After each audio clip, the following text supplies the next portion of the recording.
Rahim, Assalamu alaikum. Welcome back to Irtisam's Biology. Dear students, today I'm going to teach you our next topic, that is plastids. Chapter number 4 में ये important topic है और इसी से related हमने chapter number 11 के अंदर already discuss कर रखा है कि chloroplast are the sites of photosynthesis. आप वो पूरे का पूरा लेक्चर भी देख सकते हैं और इस लेक्चर के अंदर हमने बेसिकली तीनों ऑर्गेनेल्स को बारी बारी डिस्कस करना है। हमारे पास जो प्लास्टिड होते हैं वो तीन तरह के हैं। एक है क्रोमोप्लास्ट। क्रोमोप्लास्ट ऐसी ऑर्गेनेली हैं जो क्या करते हैं, रंग देती हैं, कलरफुल होती हैं। मिसाल के तौर पर आपने फल को देखा होगा, फ्रूट को, and as well as flower को देखा होगा। उसके अंदर जो रंग होता है वो किसकी वजह से होता है, क्रोमोप्लास्ट की वजह से होता है। जैसा कि ये देखें, ये भी रंग बिरंगा है, अट्रैक्टिव है। अब आपको ये पूरे व्हाइट बोर्ड में अट्रैक्टिव चीज़ यही लग रही है। क्यों लग रही है? क्योंकि इसके अंदर डिफरेंट रंग जो हैं वो दिए गए हैं। So these are called chromoplast. तो इसका काम क्या होता है, पौधे के अंदर जो इंसेक्ट्स होते हैं उनको अट्रैक्ट करना, जिससे क्या हो कि पोलिनेशन हो सके।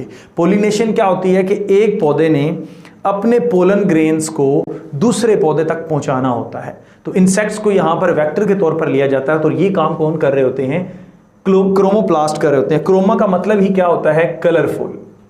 और ये हेल्प किसके अंदर करते हैं, पोलिनेशन के अंदर।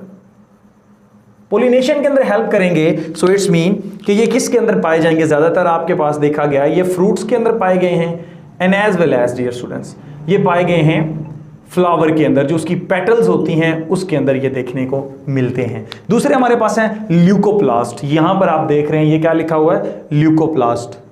नजर आ रहा है? नहीं आ रहा ना? तो ल्यूकोप्लास्ट ऐसे ही क्या होते हैं, बेरंग होते हैं, कलरलेस होते हैं। मैंने सोचा कि आपके साथ थोड़ा सा मजाक कर लूं। तो यहां पर दूसरी हमारे पास क्या है, दीज आर कॉल्ड ल्यूकोप्लास्ट्स। तो ये क्या है, कलरलेस होते हैं। और इनका काम क्या होता है, ये ट्राईएंगुलर होते हैं। इनका काम है स्टोरेज ऑफ फूड। इन्होंने फूड को स्टोर करना है, जो रिजर्व फूड होगी उसको स्टोर करेंगे। इसी वजह से ये ज़्यादातर अंडरग्राउंड जो पार्ट्स होते हैं उनके अंदर, जैसा कि रूट के अंदर देखे जा सकते हैं, या फिर आप शकरकंदी की, जिसको आप यैम बोलते हैं, उसकी एग्जांपल ले लें, पोटैटो की एग्जांपल ले लें, तो वहाँ पर अंडरग्राउंड चीज़ों के अंदर इसको स्टोरेज के लिए यूज़ किया जाता है इस ऑर्गेनल को। थर्ड जो है वो मोस्ट इंपॉर्टेंट है, उसका नाम क्या है, chloroplast. Chloroplast basically green in colour होती है। और ये ग्रीन इन कलर क्यों है, because of a specific pigment that is the photosynthetic pigment, उसको हम क्या बोलते हैं, क्लोरोफिल।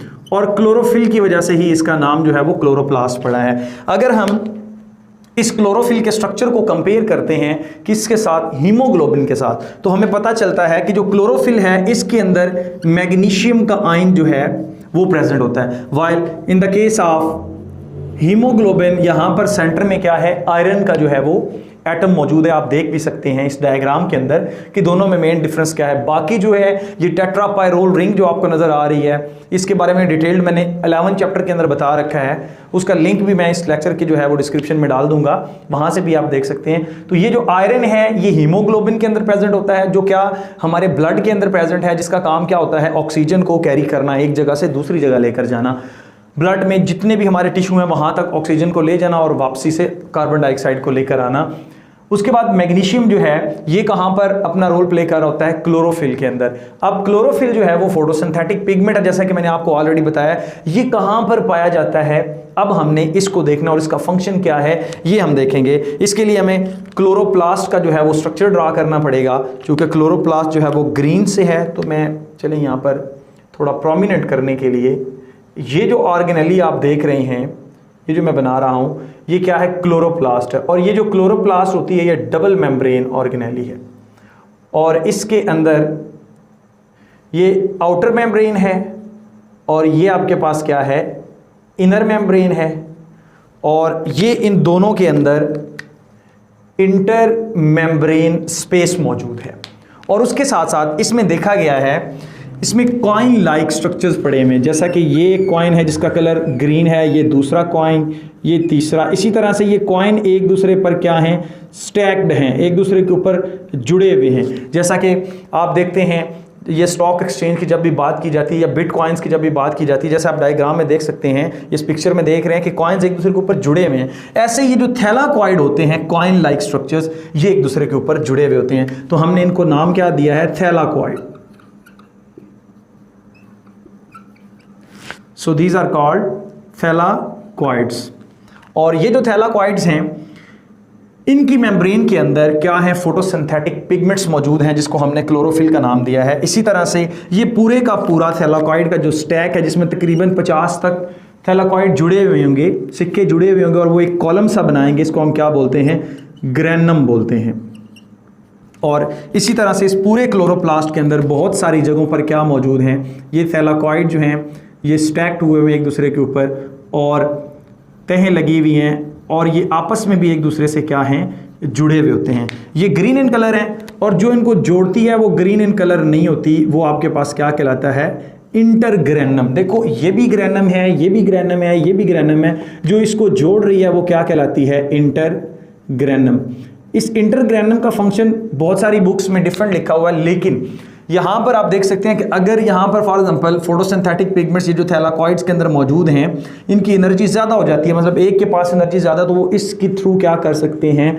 दूसरे को देते हैं। इट्स मीन कि आपस में कम्युनिकेट कर सकते हैं। अगर हम डिटेल स्ट्रक्चर देखें इसका, तो ये जो थैलाकॉइड हैं, ये जुड़कर ग्रेनम बना रहे हैं, और ये सारे ग्रेनम जुड़े हुए हैं, लेकिन ज़्यादातर पोर्शन जो है वो क्या है? खाली है। इस खाली पोर्शन को हम क्या बोलते हैं? स्ट्रोमा बोलते हैं। ये बात ध्यान में रखिएगा, इस खाली को हम क्या बोलते हैं? स्ट्रोमा। और ये स्ट्रोमा बेसिकली क्या है? एक लिक्विड है जिसने क्या किया हुआ है? थैलाकॉइड को साइडों से घेरे हुए है। उसके बाद हमने देखना है कि ये जो थैलाकॉइड है, अगर इसकी मैं मेम्ब्रेन को ड्रा करूं, तो यहां से जी ये इसकी मेम्ब्रेन जो है वो ड्रा होती है इस तरह से। ये डबल मेम्ब्रेन है, मसलन ये लिपिड बाइलेयर है, ये जो आपको नजर आ रही है ये क्या है? लिपिड बाइलेयर है, और इसके अंदर क्या है? प्रोटीन्स मौजूद हैं, डिफरेंट टाइप के एंजाइम्स मौजूद हैं, और इन एंजाइम्स का काम क्या होता है? लाइट को एब्जॉर्ब करना, और इसी तरह से लाइट रिएक्शन को रन करवाना। होता है कैसे डियर स्टूडेंट्स? यहां पर देखें, ये जो आपको नजर आ रहा है, this is called photo system 2। ये फोटो सिस्टम होता क्या है? इसके अंदर बहुत सारे क्लोरोफिल के मॉलिक्यूल्स मौजूद हैं। ये क्लोरोफिल जिसकी मैंने बात की थी, इसके अंदर मौजूद हैं, इंबेडेड है। ये जो आपको ये मेम्ब्रेन नजर आ रही है, इसके अंदर ये जो फोटो सिस्टम 2 बना है, बेसिकली ये क्लस्टर है।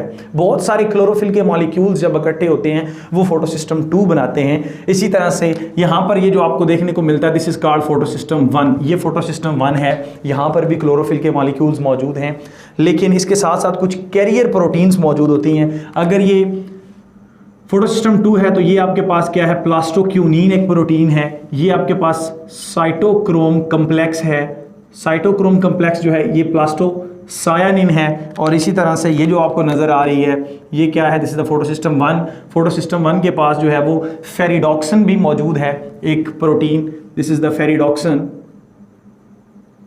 और ये जो फेरिडॉक्सिन है आयरन कंटेनिंग प्रोटीन होती है। ये फिर फर्दर आगे एक एंजाइम है जिसका नाम क्या है? NADP reductase. ये भी इसके अंदर जुड़ा हुआ, और इसके अंदर ये जो आपको नज़र आ रहा है, जिसको मैंने पिछले लेक्चर में भी बताया है, माइटोकॉन्ड्रिया के अंदर, this is called ATP synthase. ये ऐसा एंजाइम है जिसने क्या करना है? ATP को बनाना है। तो यहाँ पर होता क्या है? बेसिकली लाइट रिएक्शन रन करता है। अगर आप चैप्टर नंबर 11 के लेक्चर में देखते हैं तो आपको पूरी की पूरी इलेक्ट्रॉन ट्रांसपोर्ट चेन वहाँ पर मैंने डिस्कस करके बताई हुई। इट्स मीन कि यहाँ पर देखें कि अगर ये सूरज से रोशनी आ रही है, ये सन से लाइट आ रही है, तो ये कौन एब्जॉर्ब कर रहा है? Photo system 2। फिर फर्दर ये इलेक्ट्रॉन्स को आगे ट्रांसफर करता है, और यहाँ पर भी ये क्या करते हैं? डिफरेंट वेवलेंथ को एब्जॉर्ब करते हैं। तो these are the light absorbing pigment. और इसके रिजल्ट में बनती क्या है? ATP बन रही होती है, एंड एज वेल एज मैंने आपको बोला है NADP रिडक्टेज। तो ये क्या बना रहा है? NADPH+H पॉजिटिव बना रहा है। ये हाई एनर्जी मॉलिक्यूल है। So it's mean solar energy को पकड़ के यहां पर हम किसके अंदर बना रहे हैं? पौधे हमारे पास केमिकल एनर्जी के अंदर NADPH as well as ATP के अंदर उसको क्या किया जा रहा है? कन्वर्ट किया जा रहा है। तो ये कहां पर हो रहा है? थैलाकॉइड के अंदर। ये एरो आप देख सकते हैं कि सोलर एनर्जी को किसके अंदर कन्वर्ट किया जा रहा है? केमिकल एनर्जी के अंदर। किस फॉर्म में? ATP की फॉर्म में, एज वेल एज NADPH की फॉर्म में। अब फर्दर हमने आगे देखना है कि ये जो खाली जगह बच चुकी है, इस खाली जगह के ऊपर क्या होता है, यहाँ पर बाहर से पत्ते के अंदर आपको पता है कि कार्बन डाइऑक्साइड भी मौजूद होती है। दिन के वक्त कार्बन डाइऑक्साइड को यूटिलाइज किया जाता है किस जगह पर, स्ट्रोमा के अंदर। तो स्ट्रोमा में क्या हो रहा होता है, स्ट्रोमा के अंदर डियर स्टूडेंट्स आपके पास रन करता है कैल्विन साइकिल, कैल्विन साइकिल। और कैल्विन साइकिल में होता क्या है, ओवरव्यू दे रहा हूं। कार्बन डाइऑक्साइड को पकड़ा जाता है और इस एटीपी को और NADPH को यूटिलाइज करके क्या बनाया जाता है, C6H12O6, इट्स मीन ग्लूकोज बनाई जाती है। यही वजह है कि हम प्लांट्स को क्या बोलते हैं, ऑटोट्रॉफिक लिविंग ऑर्गेनिज्म बोलते हैं, जो अपनी खुराक को खुद तैयार करते हैं। तो ये रिएक्शन कैल्विन साइकिल कहां पर हो रहा होता है, स्ट्रोमा के अंदर हो रहा होता है। अब इसके बाद हमने जो बात करनी है वो बड़ी इंपॉर्टेंट है कि ये जो क्लोरोप्लास्ट है, इसके पास अपना DNA मौजूद है, इसके पास अपना सर्कुलर DNA मौजूद है। तो ऑब्वियस सी बात है, जिसके पास अपना DNA मौजूद होगा उसके पास RNA बनाने की एबिलिटी मौजूद होगी। तो इसके पास अपना RNA भी मौजूद होता है और इसके पास अपने राइबोसोम्स भी मौजूद हैं। सो इट्स मीन कि जिसके पास अपने राइबोसोम हो, अपना RNA हो, अपना DNA हो, तो वो अपनी प्रोटीन खुद बनवा सकता है। तो ऐसी ऑर्गेनेली जिसके पास ये सारी इंफॉर्मेशन कंटेनिंग जो मॉलिक्यूल्स हैं वो मौजूद हैं, ये आपके पास क्या कहलाती है, सेल्फ रेप्लिकेटिंग। तो ये भी रेप्लिकेट कर सकती है। दैट्स वाई हम कहते हैं कि इनका जो साइज है या जो नंबर है वो वेरी करता है। मतलब सेल टू सेल क्या कर रहा है, वेरी कर रहा है। जो सेल्स पत्ते में जिनका एक्सपोजर ज़्यादा होगा किस तरफ, धूप की तरफ। फॉर एग्जांपल यहाँ पर मैं एक प्लांट बनाता हूँ, उसकी ये जी इसका ये एक लीफ है, एक लीफ इसके नीचे है, तो मे बी इसके अंदर जो है वो क्लोरोप्लास्ट थोड़े बड़े साइज़ के हों और ज़्यादा हों, और इस पे इसका शेड पड़ रहा है। दैट्स वाई यहाँ पर क्या उनकी क्वांटिटी जो है थोड़ी सी कम हो सकती है। सो इट्स मीन कि इसका number and as well as इसका साइज़ जो है वो वेरी करता है because of DNA and it's genetic information. So ये डियर स्टूडेंट्स लेक्चर था about the chloroplast, chromoplast and as well as leucoplast. So dear students, अगर आपको ये लेक्चर अच्छा लगा है तो काइंडली मुझे लाइक भी करें, चैनल को सब्सक्राइब करें और अपने दोस्तों के साथ शेयर करें। Stay connected. Thank you and अल्लाह हाफिज़।